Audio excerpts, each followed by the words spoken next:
Satyapal Malani, Ulhasnagar. I think Dr. Zakir is playing with words. It's jugglery of words only. Islam divides peoples of the whole world in two. One is Mu'min and there is Kafir. Definitely we don't believe and trust in many things which Islam says. So this brotherhood of universal brotherhood is not possible what Islam wants to enjoin upon us. Islam only creates divisive forces. Even we can know Shias, Sunnis and 70 other castes in Islam itself. I'm putting the question. No problem. Universal, but Islam cannot give universal. It's only Hinduism which can give universal brotherhood. Ekam Satya Vipra Bahuda Vadanti, which you have just quoted. Islam does not recognize killing the cows, killing the kafirs, taking their property, loot, women folk. Islam tells how brotherhood can come. And you talk of brotherhood, it's a jugglery of words only. Really speaking, you are talking Hinduism in the name of Islam. The brother has made several comments. And Islam says, Inna Allaha ma sabrin. For verily, Allah is with those who are patient. For brotherhood to prevail, you should be patient. If I'm not patient, there'll be a fight between me and my brother. Islam says, in Surah Baqarah, chapter number 2, verse number 153, Inna Allaha ma sabrin. For verily, Allah is with those who are patient. And for brotherhood to prevail, you should be patient. And I respect my elderly brother out here. He may be having a good study of Hinduism, but I'm sorry that I disagree with him. His study of Islam is a bit weak, I would say. And I do agree with him that Islam, there are two types of people. One is a believer, Mu'min, and the other, he said, is a kafir according to him. In every religion, there are two types of people. Even in Hinduism, a Hindu and a non-Hindu. In Christianity, Christian and non-Christian. In Judaism, a Jew and a non-Jew. In Islam, a Muslim and non-Muslim. So where does Islam differ? And I'm not here to criticize Hinduism. I'm not here to criticize Hinduism. But since you're a learned speaker, I would like to speak on Hinduism because I am a student of comparative studies. I've read the Vedas, I've read the Upanishads. But if just for a small comment, according to the Vedas, it mentioned that the humankind has been created from four parts of Almighty God. From the head, it is the Brahmin. From the chest is the Kshatriyas. From the thigh is the Vaishyas, the business class. And from the feet is the Shudra, caste system. I'm not here to comment on these, brother. I wouldn't like to. I wouldn't like to hurt the feelings of my Hindu brother. Islam doesn't agree with that. I didn't comment on those things. I didn't criticize any religion. I didn't say that this religion is wrong. But you, if you know your Veda very well, you should testify to the audience. Doesn't the Veda say that from the head you have the Brahmins, from the chest you have the Kshatriya, from the thighs you have the Vaishya, the business class, learned class, warrior class, business class, Shudras. The Shudras are supposed to be downtrodden. And there are books written by Dr. Ambedkar. I don't want to go into the details, brother. Hinduism, I have learned very well. I respect many aspects of Hinduism. Certain aspects, I don't agree. I have to say because they have forced me to say. Quran says in Surah Anam, chapter 6, verse 108, revile not those who worship God besides Allah, lest in their ignorance they will revile Allah subhanahu wa ta'ala. What I spoke is the positive aspect of Hinduism.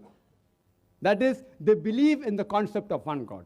Regarding a question that, the Muslims, they keep on killing people, they keep on killing cow, you said, correct?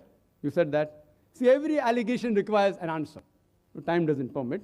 I'll just pick up a few. Any other, you can come next and ask. I'm here to clarify the misconception. It's my pleasure. Only if I clarify the misconception will the person understand Islam better. Therefore, in our sessions, we always have a question and session.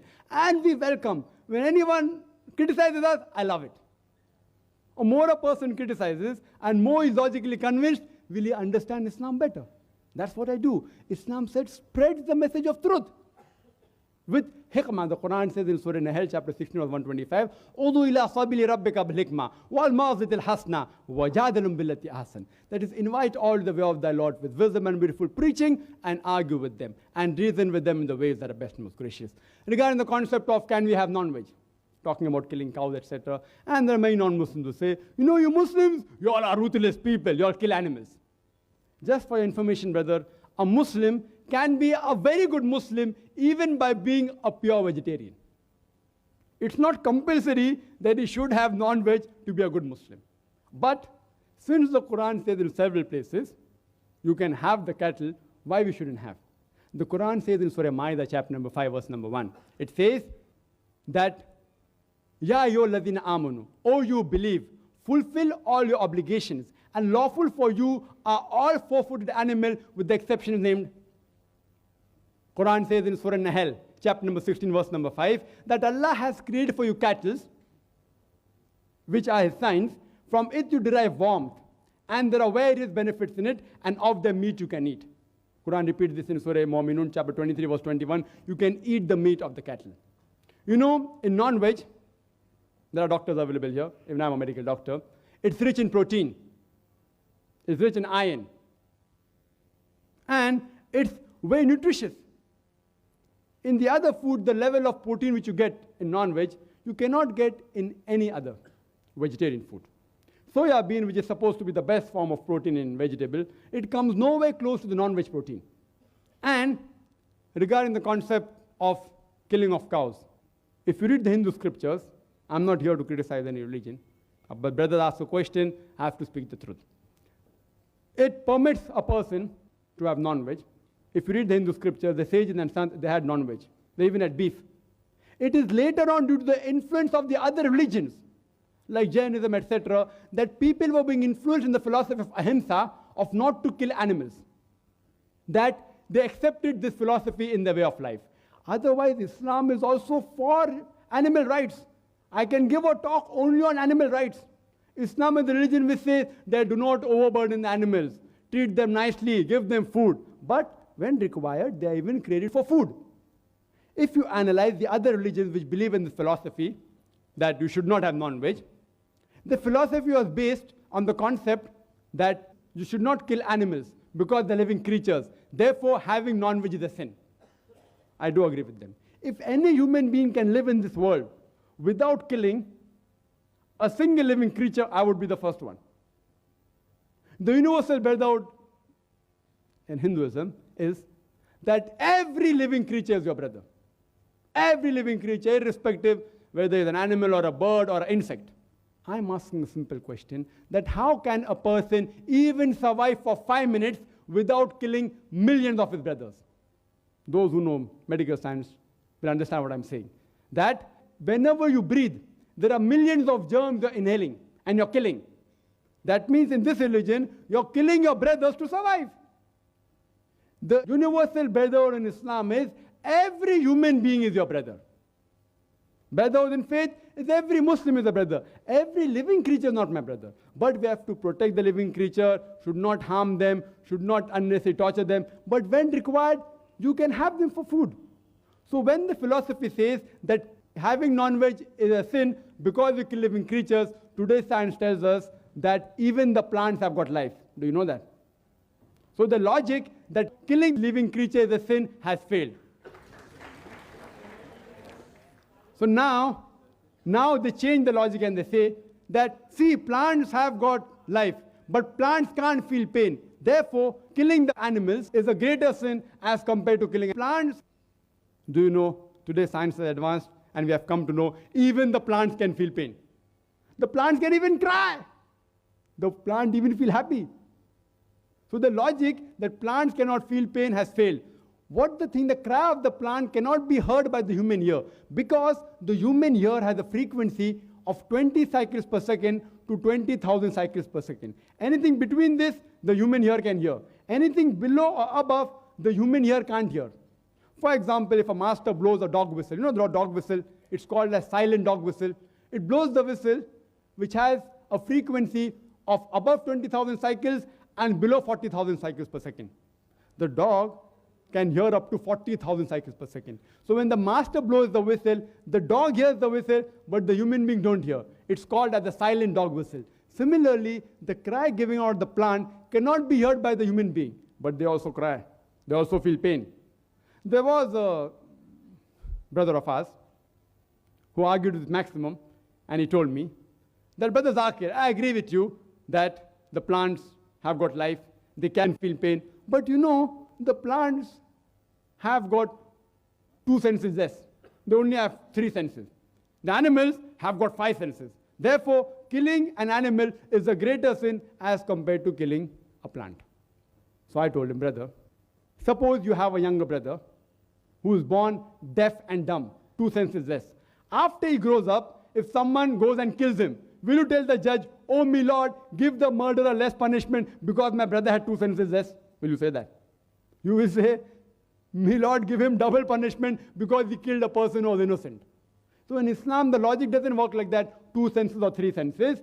Islam says in Surah Baqarah chapter 2 verse 168, eat of the good things that we have provided for you. That means whatever is good and lawful, you can have. And that's the reason if you analyze the cattle in the world, Allah subhanahu wa ta'ala has His way, Almighty God. The reproduction of the cattle is very fast as compared to reproduction of the other animals and the human beings. They reproduce very fast. If I agree with you that no human being should have any cattle, then we will have overpopulation of cattle in the world. And regarding killing of cows, there's a book written by Maulana Abdul Karim Parekh, Gaw Hatya, cow slaughter, who is to blame? And we analyze the people that deal in leather of cows, more non-Muslim than Muslims. Leather, the gents, they deal in that. So the people who are responsible to benefit from the cow slaughter are not the Muslims, more of them are non-Muslims. So if you know history well, and if you know logic also well, you'll understand that Allah says, eat of the good things we have provided for you. If you can have, there's no problem. And besides that, if you analyze the set of teeth of the herbivorous animal, the cow, the goat, the sheep, they only have vegetables. They have a flat set of teeth. If you analyze the set of teeth of the carnivorous animal, the lion, the tiger, the leopard, they have got sharp pointed teeth. They can only have non-veg. If you analyze the set of teeth of the human beings, if you go in the mirror and look at your teeth, we have pointed teeth as well as flat teeth. If Almighty God wanted us to have only vegetables, why did He give us this pointed teeth? For what? To have non-veg. If you analyze the digestive system of the herbivorous animal, the cow, the goat, the sheep, they have a digestive system which can only digest vegetables. The digestive system of the carnivorous animal, the lion, the tiger, the leopard, they can only digest non-veg. The digestive system of the human beings can digest both non-veg and veg. If Almighty God wanted us to have only vegetables, why did He give us a digestive system that can digest both veg and non-veg? So scientifically, if you analyze, Almighty God wanted us to have both veg as well as non-veg. Hope that answers the question. If you have any queries, any other misconception, brother, it's my pleasure to reply. One misconception at a time so that I can do justice to each of the misconceptions. Thank you, brother.